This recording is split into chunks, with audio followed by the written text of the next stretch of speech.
Allora, ho deciso di candidarmi perché credo che il nostro territorio abbia bisogno di un cambiamento e credo che queste elezioni possano dare la giusta risposta a tutte le aspettative dei pievigini.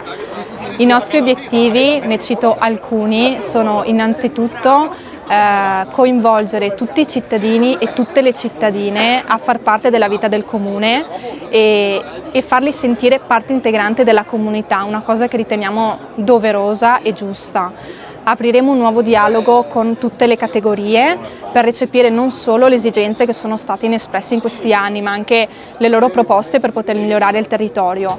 Lo faremo non solo nel centro, ma anche e soprattutto nelle frazioni Barbisano, Soliveto e anche Patean, che sono state un po' dimenticate in questi anni.